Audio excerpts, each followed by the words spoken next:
Hello there, this is Joan of Art and welcome once again to another Ilonggo tutorial. We are now at the last stretch of our lockdown or ECQ, GCQ, and let's listen to what one Ilonggo says about the lockdown. Of course, we don't have any Ilonggo word for lockdown. Um, no word for it. But here is what Pasit thinks about the lockdown.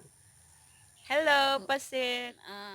Ngayong hapon, pag lockdown, ang ambot kong singganon, matbugay ko nang naisip na ang lockdown na tinatawag, para maubo, ginawa ni Presidente Duterte na para nun, kay maubos ang mga stock sa mga mall. Ti karon kay naubos, kundi inislan sang mga bag-o na stock.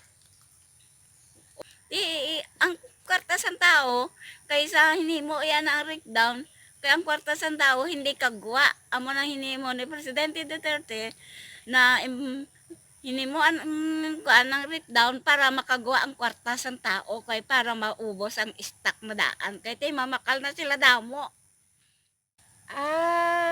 Amo na gali. So, is that it? Amo na gali? Amo nang naisip ko. Amo nang naisip mo. Amo na gali. Amo nang naisip ko na Nga nag-lockdown. nag-breakdown. Iti hindi maubos nga abot-abot ang stock ti amo nang hindi mabakas ang tao kaya ang kwarta nila pinupunggan nila.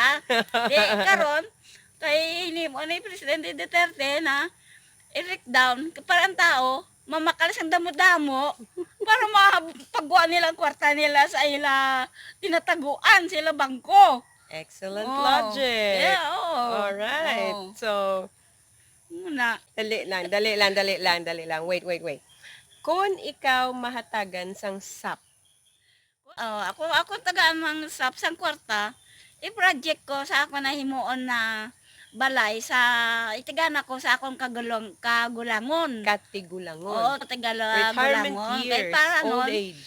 ready, kung magtigulang ako, may ara na ko yung prestaran na ako na, bisan payag lang na gamay, may ako niya na lukuhan na Hopefully. hindi ako yung maglumon sa akong mga bata. Alright. So, that's a mouthful now. That's a lot to interpret and to digest by our Ilonggo students.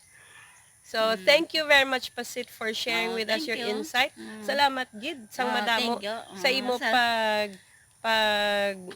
pakigbahin sang imo nga mga Paghambal. hibubunot kag mga ginapaminsar Oo. kay ina importante gid ina nga mapamatian naton. Salamat. Salamat Salamat. man. Ini si Joan of Art. This is Joan of Art. Kag si Pasit. Nagasiling sa inyo nga hasta sa madason until next or until then, until our next video. Thanks for watching.